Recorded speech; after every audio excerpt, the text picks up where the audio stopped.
दोस्तों नमस्कार, मैं हूं पप्पू और आप देख रहे हैं स्टडी पप्पू। चलिए हमने लिए हिंदी व्याकरण में सर्वनाम।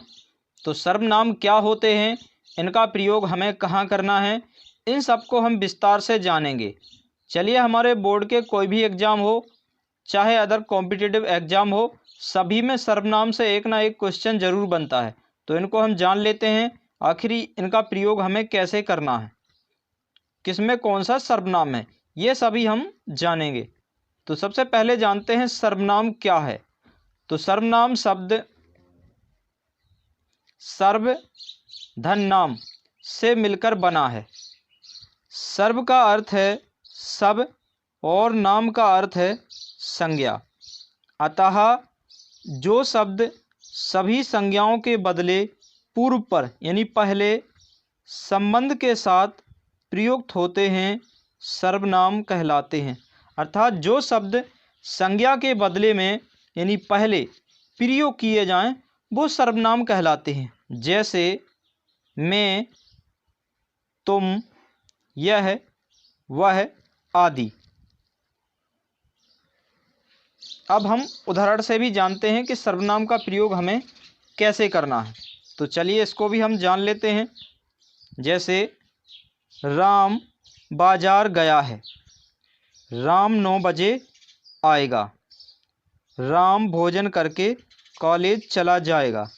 यहाँ राम शब्द बार बार आया है। किसी भी शब्द का बार बार आना अच्छा नहीं लगता।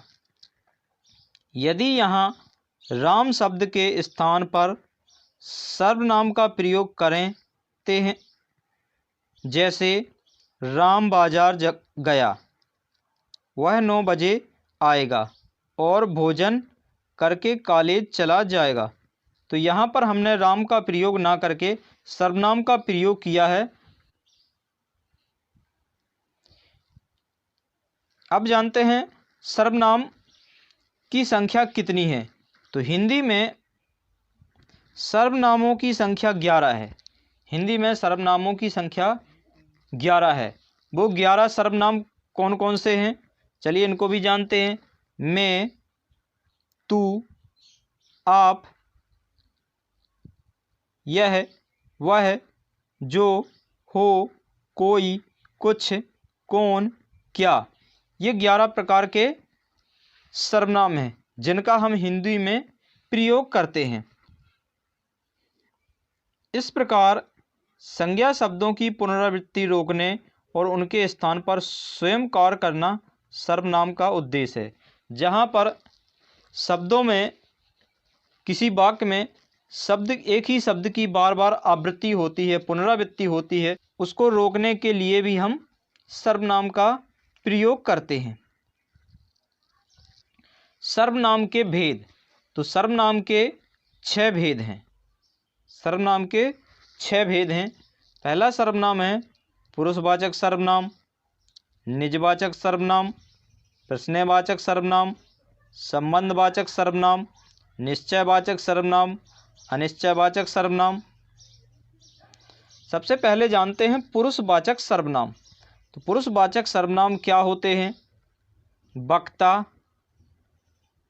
श्रोता और अन्य जिसके संबंध में बात हो। वक्ता, श्रोता और अन्य।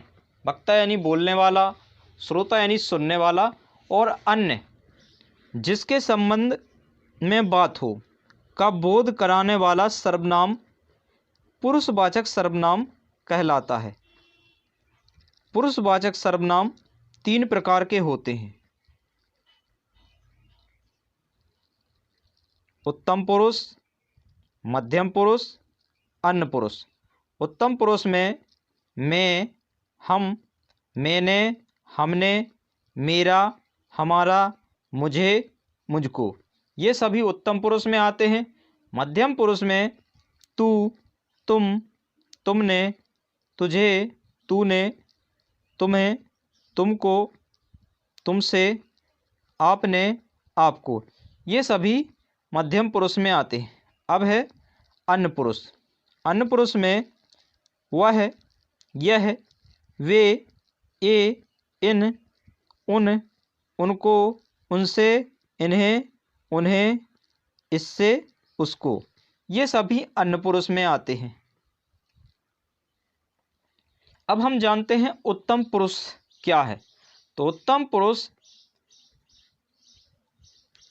वक्ता या लेखक,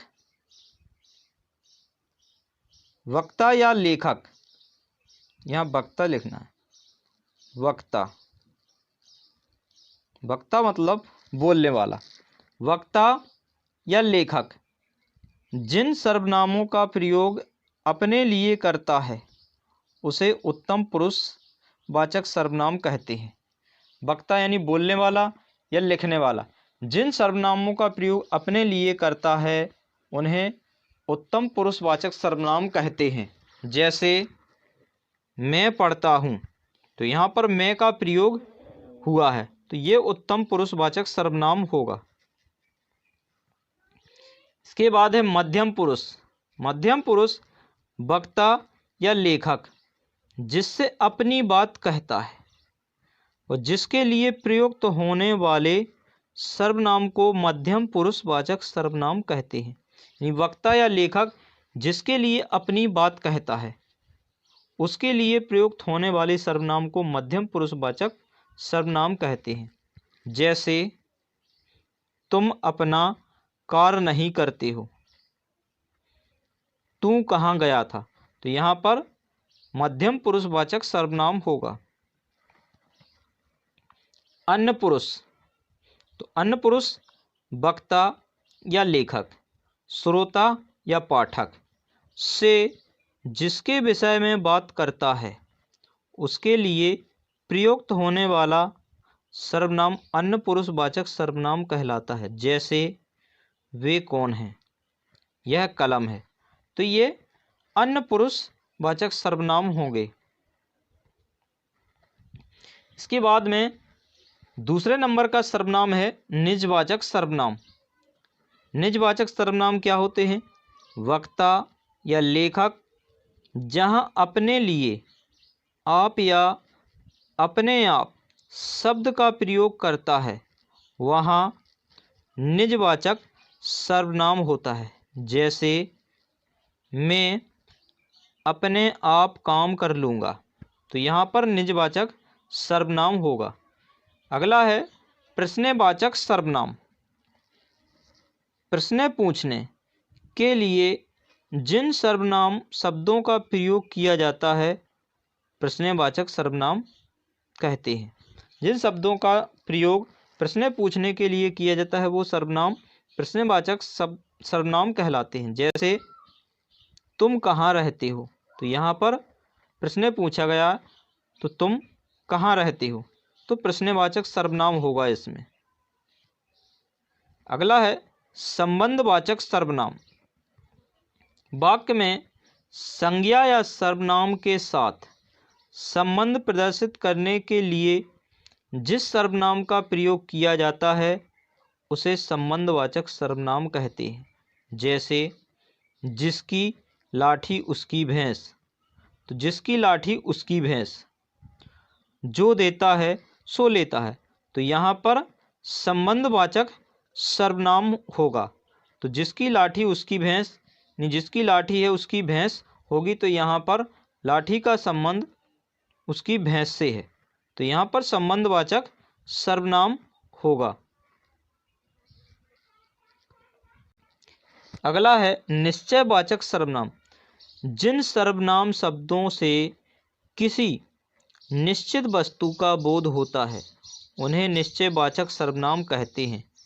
जैसे यह, वह, ये, वे निश्चयवाचक सर्वनाम हैं। जैसे यह उपयोगी साधन है, वे अच्छे लोग नहीं हैं, तो यहाँ पर निश्चयवाचक सर्वनाम होगा। अगला है अनिश्चयवाचक सर्वनाम। जिन सर्वनाम शब्दों से किसी निश्चित वस्तु का बोध न हो उन्हें अनिश्चयवाचक सर्वनाम कहते हैं। जैसे कोई आ रहा है, कोई आ रहा है, तो यहाँ पर अनिश्चयवाचक सर्वनाम होगा। जैसे वह कुछ लाया है। तो यहाँ पर भी अनिश्चयवाचक सर्वनाम होगा। तो दोस्तों वीडियो कैसा लगा कमेंट में ज़रूर बताएं। यदि वीडियो पसंद आया हो तो वीडियो को लाइक करें और हमारे चैनल को सब्सक्राइब करें।